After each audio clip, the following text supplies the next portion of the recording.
जय हिंद, नमस्कार। आप सभी का स्वागत है आपके अपने चैनल मगध स्टडी सेंटर पर।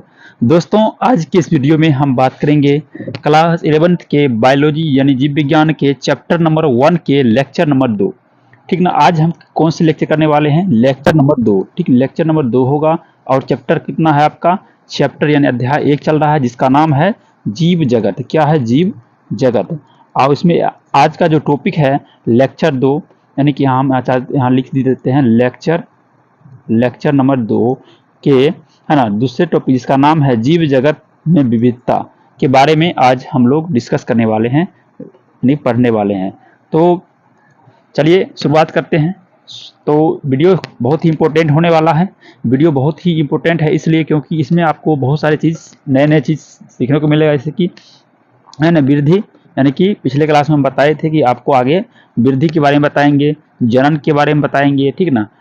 जनन दो प्रकार का होता है, जिसमें आपका पहला लैंगिक जनन होता है, दूसरा लैंगिक जनन, है ना, कि किस प्रकार से ये इसका परिभाषा दे सकते हैं। ठीक ना। और इसका उदाहरण सहित हम आपको पूरी तरह से सभी चीज़ इस वीडियो लेक्चर में आपको समझाने का प्रयास करेंगे। तो वीडियो को अंत तक जरूर देखिएगा। क्या वीडियो अच्छा लगेगा तो लाइक कीजिए, सब्सक्राइब कीजिए, अपने दोस्तों के पास जरूर शेयर कीजिएगा।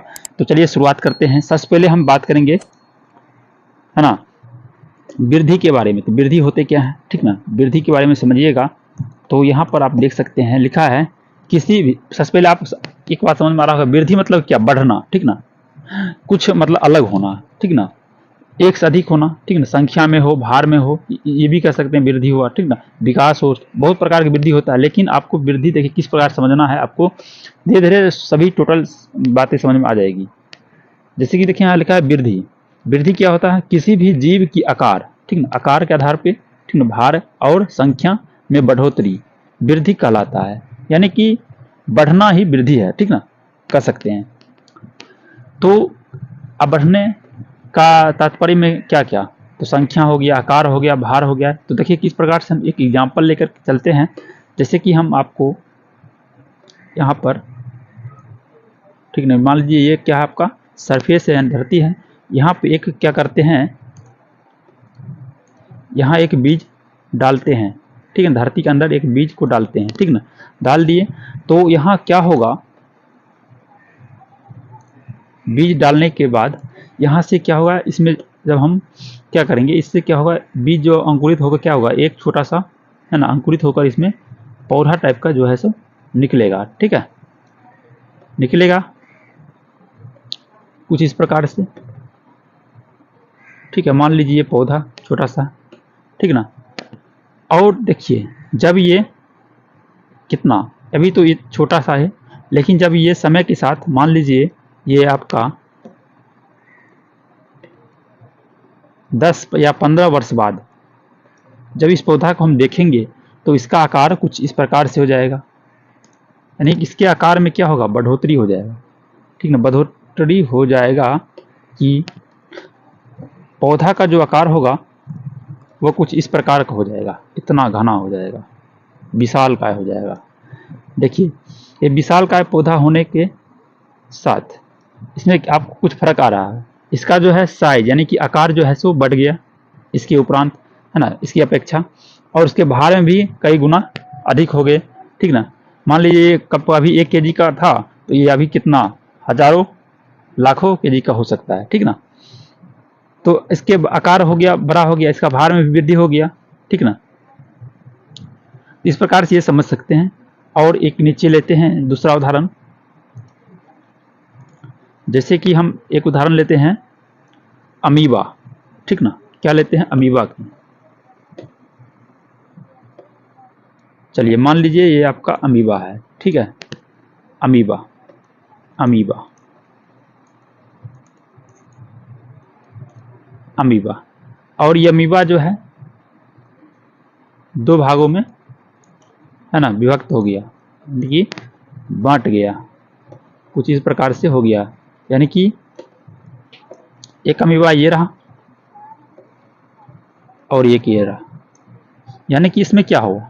इसमें जो है संख्या में वृद्धि हुआ। ठीक है ना, संख्या में वृद्धि हुआ। एक अमीबा से क्या हो गया? 2 अमीबा विखंडन हुआ तो 2 अमीबा हो गया। ठीक ना, इसका संख्या में क्या होगा? बढ़ोतरी हो गया। ठीक है, और हम एक और उदाहरण अलग लेते हैं कुछ, है ना।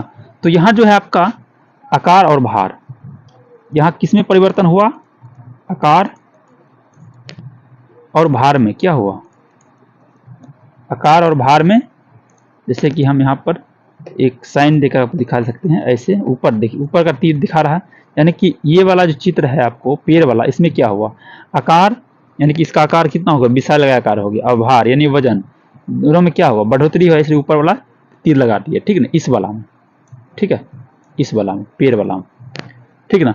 और इधर क्या होता है कि एक और उदाहरण लेते हैं, जैसे कि इंसान में हम एक उदाहरण लेकर हम समझाते हैं कि मान लीजिए हम क्या करते हैं, एक चित्र और बनाते हैं। तो चलिए, जैसे कि हम लेते हैं एक बउआ का, क्या लेते हैं, छोटा सा, देखिए हम बनाते हैं यहाँ भोलुआ, मान लीजिए इसका नाम है क्या, भोलुआ। देखिए भोलुआ का चित्र बना रहे हैं, ठीक है। अभी ये बहुत छोटा है, इसके सर पर थोड़ा थोड़ा बाल आया है, ठीक ना। और देखिए कुछ इस प्रकार से ये दिखता है, ठीक ना, ये कुछ इस प्रकार से भी दिखता है, ठीक है। ये है भोलूराम, इसको भोलूराम के नाम से जाना जाता है, ठीक है। देखिए कुछ इस प्रकार से ये बैठा हुआ है, ठीक है ना। और ये रहा इसका हाथ, ठीक ना, ये देखिए इसके हाथ में भी उंगली तक भी सही से विकसित नहीं हुआ है, ठीक है, छोटा छोटा इसका नन्हा नन्हा क्या है, हाथ है, ठीक है। इसका नाम है भोलुआ, ठीक ना, भोलूराम कह सकते हैं, ठीक है, भोलुआ। चलिए नाम भी लिख देते हैं, इसका क्या नाम है, भोलुआ नाम है। हम नीचे लिखते हैं क्या, नीचे नहीं, यहाँ पे ही लिख देते हैं भोलुआ, इसका क्या नाम है, भोलुआ। हाँ, अब देखिए होता क्या है कि ये जब ये कितना 10, अभी कितना इसका जो है उम्र है, मान लीजिए कितना, 1 साल, 1.5 साल ले लेते हैं, 1.5 वर्ष, ठीक है। और समय के साथ यानी कि मान लीजिए 10 वर्ष बाद इसका जो है क्या हुआ, ग्रोथ हुआ, यानी कि इसमें वृद्धि हुआ, ठीक, कैसे हुआ।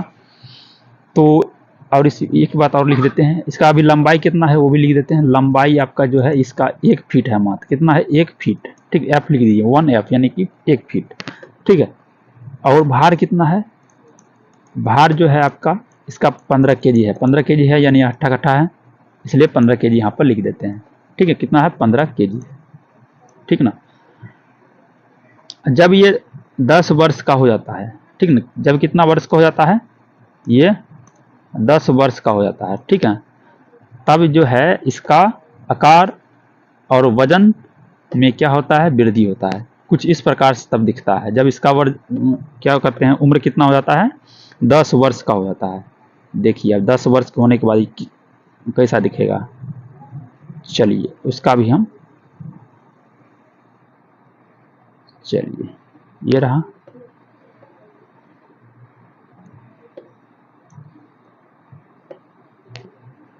ठीक ना।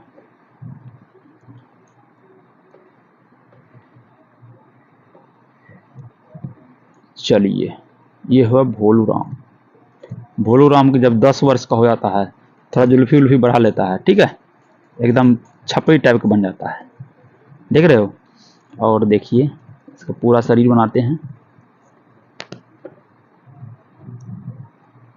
शर्ट उट पहन लिया है, थोड़ा बुझने के लिए आ गया है ना।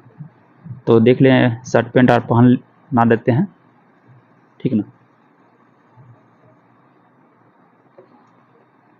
चलिए थोड़ा जूता वूता भी इसको लगा देते हैं, छपे टाइप के दिख रहा है तो जूता वूता लगाना पड़ेगा तब ना लगेगा, हाँ है भाई। बट्टम उट्टम भी लगा देते हैं थोड़ा। और ये रहा इसका हाथ, हाथ भी बना देते हैं अच्छा तरीके से, ठीक ना। हाथ में उंगली उंगली भी आ गया है, एगो हाथ जो पीछे में स्टाइल से रखा हुआ है, देख रहे हैं, दांत पर अपने जो है कमर पर एक हाथ रखा हुआ है, यही है भोलुआ का 10 वर्ष का फोटो, ठीक ना। या गला में भी कुछ लगा देते हैं तब न लगेगा छपरी टाइप एकदम। ये देखिए इस प्रकार से माला पहनता है, एकदम खतरनाक ऐसे, ठीक ना। ये है रुद्राक्ष का माला, एकदम खतरनाक लग रहा है, ठीक है ना। आप बताइए इसका जो है 10 वर्ष बाद ये कितना का हो जाएगा। यहाँ था 1.5 वर्ष का, यानी कि 10 11 11.5 वर्ष का हो जाएगा। कितना हो जाएगा ये लिख देते हैं छोटा सा यहाँ पर, कितना हो जाएगा अब 10 वर्ष बाद 11.5 11.5 वर्ष का हो गया। कौन तो भोलुआ, ठीक ना। और इसका लंबाई कितना हो जाता है, तो लंबाई हो जाता है लगभग 5 फुट। यहाँ लिख देते हैं लंबाई, लंबाई बराबर 5 फीट, ठीक। और इसका जो भार हो जाएगा, वजन कितना हो जाएगा, भार हो जाएगा आपका इसका जो है लगभग 40 केजी हो जाता है, मान लीजिए, ठीक ना। तो इस प्रकार से आपको यहाँ पर जितने भी जो चित्र बनाए हैं, तो आपको एक चीज़ समझ में आ रहा होगा कि किसी में क्या है आकार या भार बढ़ रहा है, किसी में संख्या बढ़ रहा है, ठीक ना, और किसी में लंबाई बढ़ रहा है, ठीक ना, और किसी में क्या कहते हैं कि उसका आकार बढ़ रहा है। इससे आपको क्या सीखने को मिलता है कि जीव जगत में जो विविधता है वृद्धि के आधार पर अलग अलग प्रकार का होता है। जैसे पेड़ में देखिए ऐसा कि आकार में बढ़ा है, वृद्धि हुआ, और भार में वृद्धि हुआ, और उसके अलावा कुछ भी नहीं हुआ। और अमीबा में देखिए एक अमीबा से विखंडन होकर 2 अमीबा का निर्माण कर लिया। उसी प्रकार एक भोलूराम जो था, ये छोटा सा बच्चा, ठीक ना, ये बढ़ के कितना हो गया, यानी इतना बड़ा हो गया। 11 वर्ष का जब हुआ तो इसका वजन 40 केजी हो गया, 11.5 वर्ष में। तो इसमें क्या हुआ, इसके लंबाई में वृद्धि हुआ, ठीक ना, इसके वजन में वृद्धि हुआ, ठीक ना। तो ये सभी क्या हुआ, वृद्धि हुआ, ठीक ना। यही आपको समझना था कि आखिर वृद्धि होता क्या है। आगे आपको और डिटेल में समझाते हैं, चलिए।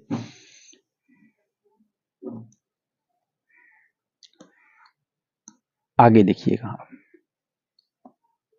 अब यहाँ पर आपको नजर आ रहा होगा सजीवों में वृद्धि और निर्जीवों में वृद्धि, ठीक है। स्टार नंबर 1 और स्टार नंबर 2 में आप देख सकते हैं क्या सजीवों में वृद्धि और निर्जीवों में वृद्धि किस प्रकार से होता है, ये बात आपको समझाने का प्रयास करेंगे।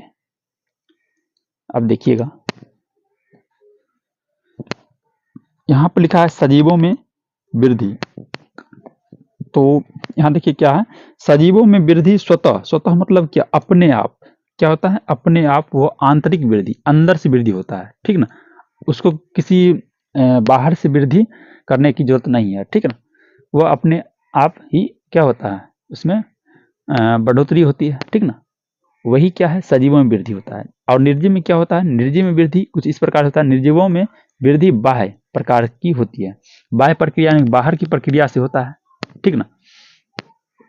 अब देखिए यहाँ पर आपको एक उदाहरण देकर समझाते हैं। यहाँ तो आपको सजीव में समझ में आ गया, ठीक ना, अच्छी तरीके से, यहाँ पीछे भी बताए थे, ठीक ना, बहुत सारे उदाहरण देकर।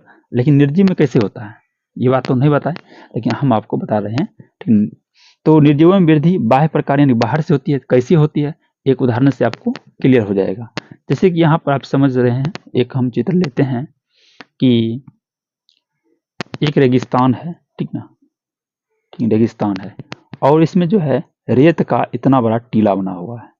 ये टीला है रेत का, ठीक है, टीला है रेत का, कुछ इस प्रकार से ये क्या है, रेत है आपका, रेत का टीला है, ठीक ना। क्या है, रेत का यानी कि ढेर है, कह सकते हैं, टीला मतलब ढेर, ठीक ना। तो ये कितना हाइट का है, इसका जो ऊंचाई है 2 मीटर के लगभग का, कितना है 2 मीटर, ठीक ना, 2 मीटर के लगभग में, ठीक ना। तो इसमें देखिए क्या होता है कि जब क्या कहते हैं रेगिस्तान में क्या होता है, तूफानी होता है, तूफानी हवा आता है, तूफान आता है, कह सकते हैं रेतीला तूफान, यानी कि रेत को लेकर के एक साथ बहुत सारे है ना रेत लेकर के चलता है रेतील। तो यहाँ हम जो है आपको दिखाते हैं, मान लीजिए ये सभी क्या है, रेत है, ये हवा का साइन दिखा रहे हैं, ठीक है, टेढ़ा मेढ़ा एकदम चल रहा है हवा, ठीक है, ये है हवा, ठीक है। ये है रेतीला, रेतीला तूफान है, रेतीला क्या है, रेतीला तूफान। जब चलता है रेतीला तूफान क्या होता है, 2 मीटर का जो टीला है ना, उस पर क्या होता है, और इस पर जो है बहुत सारा रेत आकर क्या होता है, जमा हो जाता है यहाँ पर बहुत सारा, तो इसका क्या होगा, बहुत सारा यहाँ पर उस पर जमा हो गया, उड़ के आया तूफान के साथ और इसमें क्या हो जमा हो गया। इसका जो क्या होगा, हाइट क्या होगा, हाइट में क्या होगा, बढ़ोतरी हो जाएगा, ठीक ना। यानी कि इसकी क्या हो जाएगा, बढ़ोतरी हो जाएगा। यानी कि टीला का जो लंबाई है पहले 2 मीटर था, तो अब कितना हो जाएगा, लगभग मान लीजिए 3 मीटर हो जाता है, ठीक ना, 3 मीटर का हो जाता है, ठीक ना। तो इससे क्या हुआ कि रेत में क्या हुआ, बढ़ोतरी हो। या रेत है क्या, तो रेत का जो टीला है, रेत का टीला टीला ये क्या आपका निर्जीव तो है, निर्जीव ही तो है इसमें, लेकिन वृद्धि तो हुआ।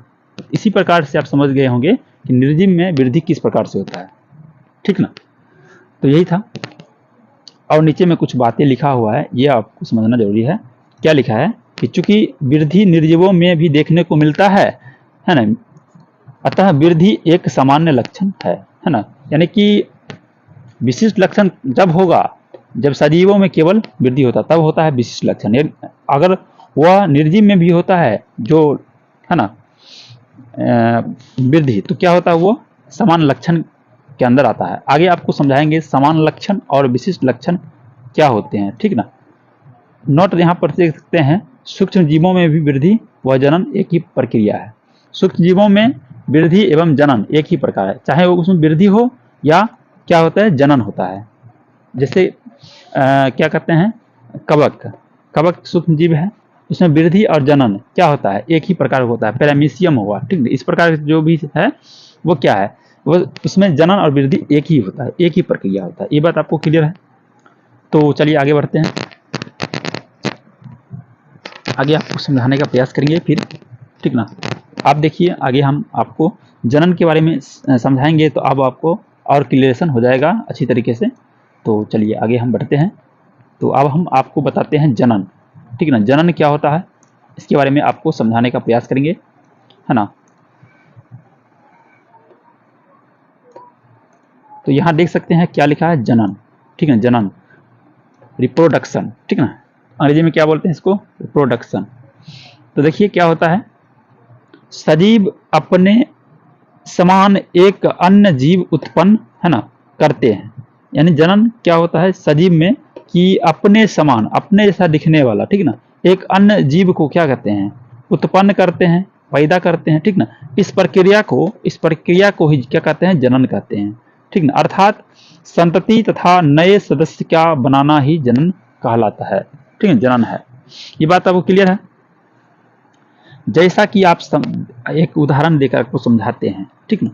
जैसा कि हम एक उदाहरण लेते हैं, ठीक ना। ये है आपका अमीबा, ठीक ना, अमीबा है,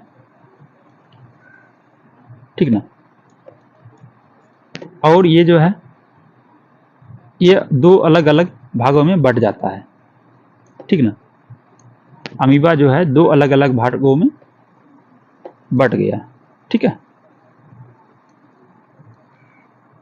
तो ये क्या है, संतति, यानी कि नए सदस्य का निर्माण किया। एक सदस्य ये रहा और एक सदस्य ये रहा, ठीक ना। तो ये क्या हुआ, ये एक प्रकार का क्या हो, जनन हो गया।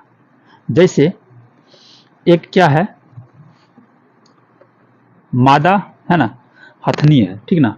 जब वो क्या कहते हैं, जनन के द्वारा बच्चे पैदा करता है, तो क्या होगा, एक नया सदस्य आता है। जैसे हम यहाँ पे एक चित्र बनाकर आपको समझाते हैं। ये मान लीजिए आपका क्या है,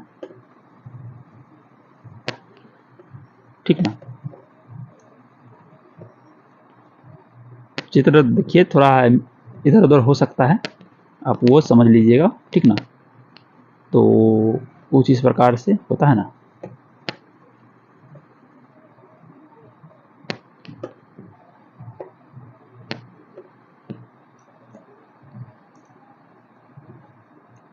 चित्र जो हम बना रहे हैं, ठीक ना, देखिए ऐसे करके, ऐसे ऐसे, ठीक है, थोड़ा इधर उधर हो जाता है। इसके लिए आप नजर अंदाज कीजिएगा उसको, ठीक ना। मान लीजिए यह क्या है, हाथी है, ठीक ना, हाथी है, ठीक है, हथनी है मादा, ठीक ना। और ये है उसका पूंछ लगा देते हैं, ठीक है। और ये जो है छोटा सा एक नन्हा सा ठीक ना, क्या है उसका बालक है, बालक नहीं बच्चा है कह सकते हैं, ठीक ना। और ये इसका सूर कुछ इस प्रकार से है, ये आंखें हैं, ठीक ना, और ये शरीर है उसका, ठीक ना, और ये पूछ रहा। तो ये देखिए हाथी जो है, ये हाथी ये क्या किया, एक नए सदस्य का क्या किया, बनाया, यानी कि इससे क्या हुआ, एक संतान प्राप्त हुआ है, नन्हा सा एक हाथी का बच्चा, ठीक है, हाथनी का बच्चा। ये क्या हुआ कि ये अपने जैसा एक क्या किया, एक अन्य जीव को क्या किया, जन्म दिया या उत्पन्न किया, ठीक ना। ये क्या हो गया आपका जनन कहलाता है, ठीक है, जनन के द्वारा ही ये संभव हुआ, ठीक है। ये आपको दो उदाहरण दे दिए हैं, आगे आपको और क्लियरेशन में आपको टू डी पॉइंट आपको समझाएंगे आगे, ठीक। जैसे कि आप यहाँ देख सकते हैं, पहला पॉइंट है बहुकोशिकीय जीवों में के संदर्भ में जनन का अर्थ अपना संतति उत्पन्न करना जिसके अभिलक्षण लगभग उसके माता पिता के समान होता है। बहुकोशिकीय, बहुकोशिकीय जैसे कि मनुष्य मान लीजिए क्या है, बहुकोशिका, बहुत सारा कोशिकाओं से बना होता है मनुष्य। मान लीजिए अभी आपके शरीर में कितना है कोशिका, है ना, 10,000 है, ठीक ना। कुछ दिन आप और बढ़िएगा, ठीक ना, आपका उम्र बढ़ेगा तो हो जाएगा उस, मान लीजिए बढ़ोतरी होकर 40,000 50,000 कोशिका होगी, ठीक ना, यानी कि बहुकोशिकीय होगी आप। तो बहुकोशिकीय जैसे पेड़ पौधा क्या है, बहुकोशिकीय है ना, है। तो जीवों में संदर्भ के जनन का अर्थ अपना संतति उत्पन्न करना है, यानी कि उसी का क्या है, संतति यानी कि उत्पन्न करना, ठीक ना, उसके जैसा ही जिसके अभिलक्षण लगभग उसके माता पिता, यानी कि जो जैसा दिखता है उसी प्रकार से वह क्या करते हैं, नए सदस्य का निर्माण करता है, ठीक ना। उसके बाद दूसरा पॉइंट है एक कोशिकीय जीवों में जैसे जीवाणु, जीवाणु देखिए ध्यान दीजिएगा, एक कोशिकीय शैवाल, ठीक है, तथा अमीबा आदि में कोशिका की संख्या बढ़ना ही जनन है, ठीक है। यानी कि एक कोशिकीय जीवों में क्या होता है, जीवाणु जैसे हुआ, एक कोशिकीय शैवाल है, अमीबा हो आदि में कोशिका की संख्या बढ़ता है, ठीक है, कोशिकाओं की संख्या बढ़ना ही जनन है। जितना कोशिका बढ़ता है वही आप क्या है, उसका जनन होता है, ठीक ना। उसके बाद है आपका किसी भी निर्जीव में जनन नहीं होता है, ये बात आप समझ रहे होंगे, किसी भी निर्जीव में जनन नहीं होता है, ठीक ना। जैसे कि मान लीजिए हम एक क्या करते हैं, छोटा सा उदाहरण लेते हैं, ये मान लीजिए एक कमरा है, यानी कि घर है, ठीक ना, सीमेंट बालू ये क्या बोलते हैं, गिट्टी बालू सब जो भी है ईंट से बना हुआ है। ये क्या है, एक मंजिल का घर है, मान लीजिए ये कितना है, एक मंजिल का घर है, ठीक ना, एक मंजिल का ये घर है, ठीक ना। जब हम चाहे तो इस पर एक मंजिल और इस पर लगा सकते हैं, जब हमारे पास पैसा हो जाएगा, ठीक ना, पैसा हो गया पैसा, ठीक ना, एक मंजिल और हम इस पर बना सकते हैं। लेकिन क्या हुआ, ये जनन नहीं है ना होता है, इसमें किसी प्रकार का जनन नहीं हुआ, ये बाह्य प्रकार का क्रिया है, यानी कि इसमें कोई उसके जैसा है ना, कोई नया जो है सदस्य नहीं बना है, ठीक ना, ये बात आप समझ रहे होंगे। उसके बाद देखिए क्या है, जनन को किसी भी जीवित जीवों का विशिष्ट लक्षण नहीं माना जा सकता है। जनन को जो है किसी भी जीवित जीवों का विशिष्ट लक्षण नहीं माना जा सकता है, ठीक ना। ये बात आपको आगे और क्लियर हो जाएगा, ठीक ना। इसके बाद हम आपको आगे समझाते हैं। आगे देखिए जनन प्रमुख दो विधियों से होता है, जनन जो है प्रमुख दो विधियों से होता है। पहला विधि क्या है, तो पहला विधि देखिएगा, ठीक ना, पहला विधि और दूसरा विधि।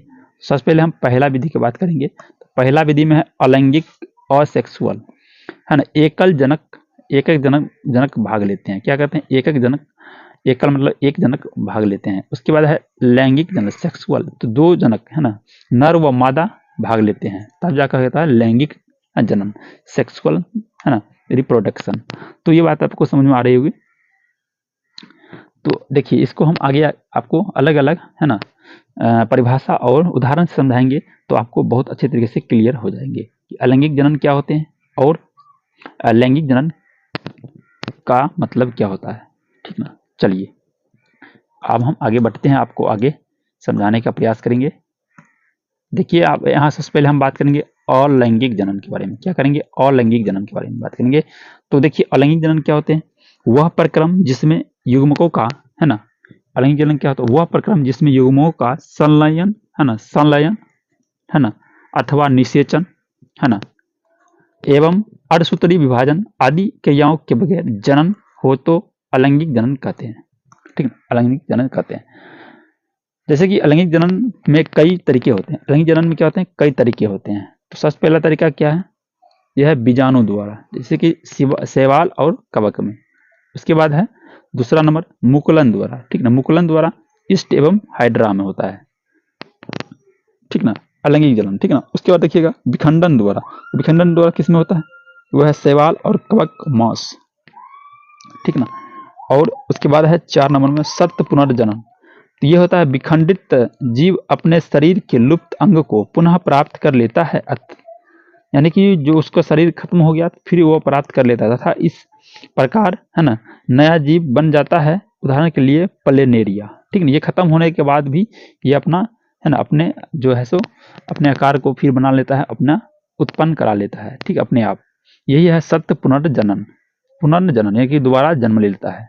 ठीक, इसलिए इसका नाम पता है सत्य पुनर्जनन जनन। ठीक ना, तो ये बात आपको क्लियर है कि अलैंगिक जनन कुछ इस प्रकार से इसमें आपको उदाहरण दिए हैं। ठीक ना, कई तरीके होते हैं कि जैसे बीजाणु द्वारा, मुकुलन द्वारा, विखंडन द्वारा, सत्य पुनर्जनन द्वारा। ये सभी क्या है, अलैंगिक जनन के कुछ तरीके होते हैं। ठीक ना, चलिए अब हम आगे बढ़ते हैं। वही चीज लिखा है, उसके बाद हम अलैंगिक के बाद लैंगिक जनन के बारे में बात करेंगे। तो ये रहा आपका अलैंगिक के बाद लैंगिक जनन। क्या है, लैंगिक जनन। ठीक ना, आइए अब हम इसको आपको समझाते हैं कि लैंगिक जनन क्या होते हैं। ठीक ना, वह प्रक्रम है ना, वह प्रक्रम जिसमें अर्धसूत्री विभाजन से है ना युग्मक बनते हैं तथा युग्मकों के निषेचन के द्वारा संतति यानी संतान उत्पादन होता है, यानी संतान पैदा होता है, उसी के जैसा।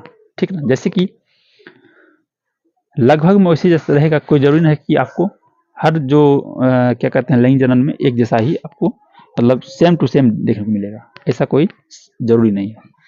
जैसे आपको उदाहरण में स्पष्ट हो जाएगा, यहाँ देख सकते हैं क्या है, पृथ्वी पर जनन के कुछ अपवाद भी पाए जाते हैं। अपवाद में क्या, अपवाद मतलब क्या, अलग, वो सबसे अलग होता है, उसी क्या कहते हैं अपवाद। जैसे कि यहाँ देख रहे हैं खच्चर। ठीक ना, खच्चर, खच्चर देखिए नर गधा। ठीक, नर गधा को। ठीक ना, और उसके बाद क्या है यहाँ पर मधु, श्रमिक मधुमक्खी और निसंतान संपत्ति। आप देखिए ये सभी क्या है आपका कुछ अपवाद में आते हैं। जैसे कि यहाँ देख रहे हैं खच्चर नर गधा है और मादा घोड़ा। आप देखिए इसके बीच में जब जनन होगा, ठीक ना, ये दोनों के बीच में, ठीक ना, क्या होगा, जनन होगा। ठीक ना, तो जनन होगा, यहाँ लिख देते हैं जनन। जनन होगा तो क्या क्या निर्माण होगा, खच्चर बनेगा। किन खच्चर का है ना निर्माण होगा, यानी खच्चर पैदा होगा। ठीक, खच्चर, खच्चर का निर्माण होगा। नर गधा और मादा घोड़ा के जनन से क्या होगा, खच्चर प्राप्त होगा। ठीक ना, उसी प्रकार आप यहाँ देख सकते हैं नर घोड़ा है और इसके बीच में क्या होगा, जब ये जनन करेगा, ठीक ना, जनन होगा, रिप्रोडक्शन होगा, नर घोड़ा और मादा गधा। ठीक, नर घोड़ा और मादा गधा के बीच होगा। ठीक ना, तो क्या प्राप्त होगा, हिन्नी प्राप्त होगा, हिन्नी। ठीक ना, आप गूगल कर सकते हैं कि हिन्नी क्या होता है। ठीक ना, हिन्नी जो है आपको एक गधे जैसा दिखेगा, लेकिन उसका जो है रंग रूप उसके जैसा दिखाया गया, लेकिन रंग तो आपका डिफरेंट रहेगा, वो रहेगा लाल जैसा दिखाएगा। ठीक, हल्का हल्का लाल दिखाएगा, हिन्नी, HENNY, हिन्नी। ठीक है, अच्छा देख सकते हैं। और खच्चर जो होता है वो आकार में क्या होता है, छोटा होता है। ठीक ना, और काले या हल्का सफेद कलर का होता है। यह बात अब क्लियर है। आप गूगल कर सकते हैं, खच्चर अलग चीज होता है और हिन्नी अलग चीज होता है। ठीक है, अलग है ना, देखने को मिलेगा, कुछ ना कुछ डिफरेंट रहता है। और उसके बाद देखिए यहाँ पर लिखा है, चूंकि कुछ जीव में जनन नहीं होता है, अर्थात वे जनन के अपवाद होते हैं, अतः जनन सामान्य लक्षण है। जनन क्या हो गया, इसलिए अपवाद के कारण क्या हो गया, सामान्य लक्षण हो जाता है। ठीक ना, सामान्य लक्षण हो गया। ठीक ना, विशिष्ट लक्षण के श्रेणी में नहीं आएगा। ठीक ना, ये बात आपको क्लियर है। चलिए अब हम आगे बढ़ते हैं। आगे देखिएगा तो आपको यहाँ पर नजर आ रहा होगा क्वेश्चन नंबर 1, जनन का अपवाद क्या है। अपवाद क्या है, तो अपवाद में हम आपको जस्ट अभी बताए हैं क्या क्या आते हैं, खच्चर, श्रमिक मधुमक्खी और निसंतान दंपति। निसंतान दंपति क्या होते हैं, ठीक ना। ये बात आपको समझ में आ रहा होगा कि निसंतान दंपति क्या होता है, जिसको संतान नहीं होता है, ठीक ना। कोई मान लीजिए माता पिता है, ठीक ना, माता प्लस पिता है, उसको क्या होता है, संतान नहीं है, तो वो क्या कहलाएगा, निसंतान कहेगा, निसंतान कहलाएगा, ठीक ना। यही होता है निसंतान दंपति। दंपति मतलब क्या होता है, जोड़ा, ठीक ना। ये बात अब क्लियर है। अब देखिएगा यहाँ पर है क्वेश्चन नंबर 2। क्वेश्चन नंबर 2 है वृद्धि किस प्रकार का लक्षण है। तो वृद्धि अभी आपको हम जस्ट अभी समझाए थे वृद्धि के बारे में, तो क्या बताए थे, उसमें समान लक्षण होता है। वृद्धि में क्या होता है, समान लक्षण होता है, ठीक ना। तो ये हो गया आपको 2 क्वेश्चन, है ना, ये आपको क्लियर है। उसके बाद हम आगे बढ़ेंगे। आगे आपका है क्वेश्चन नंबर 1 जो कि ऑब्जेक्टिव क्वेश्चन है, ठीक ना। एमसीक्यू 4 ऑप्शन दिया गया है और इसमें से एक आपका सही होता है। तो इस प्रकार से बताइए कि निम्नलिखित में से कौन सा कथन सजीवों की वृद्धि के बारे में सत्य है। आपके 4 ऑप्शन दिए गए हैं, है ना। तो ऑप्शन नंबर ए है, यह बाहरी प्रक्रिया होती है, यह आंतरिक प्रक्रिया होती है, यह केवल जंतुओं में होती है, यह केवल बाहरी पदार्थों के जमा होने से होती है। तो इसका सही जवाब होगा आपके ऑप्शन नंबर बी हो जाएंगे, ठीक है, बी हो जाएंगे, जो कि है यह आंतरिक प्रक्रिया होती है। यह क्या होती है, आंतरिक प्रक्रिया होती है, ठीक ना। यानी कि सजीवों में क्या होता है, आंतरिक बदलाव होता है। जैसे कि एक पेड़ से क्या होता है, विशालकाय, एक पौधा, छोटा सा पौधा जब बीज डालते हैं, पौधा छोटा सा आकार लेता है, धीरे धीरे वो विशालकाय पेड़ में बढ़ जाता है। तो वो क्या होगा, अंदर क्या होगा, उसका कोशिका जितना ज्यादा बढ़ता है तो पेड़ का आकार भी बढ़ जाता है। एक मनुष्य यानी कि मान लीजिए भोलवा का उदाहरण दिए थे, कितना छोटा था, 1.5 वर्ष के आयु में उसका जो वजन था कितना था, मात्र कितना 15 केजी था, हट्टा कट्टा था इसलिए 15 केजी का था। लेकिन जैसे ही उसको उसका जो उम्र हुआ 11.5 वर्ष यानी 10 वर्ष बाद, तो उसका वजन जो हो गया 40 केजी यानी 40 केजी के लगभग बराबर हो गया था, ठीक ना। यही होता है सजीवों में, ठीक ना, वृद्धि का सत्य, ठीक ना। यह आंतरिक प्रक्रिया के द्वारा होता है, यानी कि अंदर से हो। चलिए ये उसके बाद देख सकते हैं, अगला है क्वेश्चन नंबर 2। अब देखिएगा क्वेश्चन नंबर 2 क्या है, पौधों में वृद्धि। पौधों में वृद्धि, ये उदाहरण आपको जस्ट बताए हैं कि हर भाग में होती है, कभी नहीं होती है, हमेशा होती है, पर केवल कुछ भागों में, केवल बीजों में होती है। तो बताइए इसका क्या उचित आंसर होगा, ठीक ना। तो ये देखिए इसका सही आंसर होगा आपके ऑप्शन नंबर सी होगा, हमेशा होती है केवल कुछ भागों में, ठीक ना। हमेशा होती रहती है लेकिन कुछ भागों में होती है, ठीक है। ये ऑप्शन नंबर सी हो जाएगा आपका इसका क्वेश्चन का आंसर। चलिए अगला क्वेश्चन क्या है, तो नेक्स्ट आपका है क्वेश्चन नंबर 3। यह है जनन, रिप्रोडक्शन क्या है, रिप्रोडक्शन क्या है, जनन। तो यह है आपका ऑप्शन नंबर ए, भोजन बनाना, बी है वृद्धि करना, सी है अपने जैसे नए जीव का निर्माण करना, उसके बाद डी है मृत कोशिकाओं का नष्ट होना, ठीक, ठीक ना। तो बताइए इसका राइट आंसर क्या होगा। तो इसका राइट आंसर आपका होगा ऑप्शन नंबर सी हो जाएगा, अपने जैसे नए जीव का निर्माण करना। अपने जैसा नए जीव का निर्माण करना ही क्या कहलाता है, जनन कहलाता है, रिप्रोडक्शन कहलाता है। ओके क्लियर है। चलिए अब हम आगे बढ़ते हैं। चलिए अगला क्वेश्चन क्या है प्यारे प्यारे भाई, प्यारे बच्चों, देखिए उसके बाद देखिएगा तो है निम्नलिखित में से किसमें जनन नहीं होता है, किसमें जनन नहीं होता है। तो अभी आपको बताए थे, ए है मनुष्य, बी है खच्चर, सी है कुत्ता और डी है बिल्ली, सॉरी क्या मछलियां। तो बताइए इसका सही जवाब क्या होगा, तो वो हो जाएगा आपका खच्चर हो जाएगा। क्या हो जाएगा, खच्चर। खच्चर में जो है क्या होता है, जनन नहीं होता है, ठीक ना। खच्चर अपने जैसा एक नए संतान को पैदा नहीं कर सकता है, ठीक ना। देखिए उसके बाद क्या है आपका,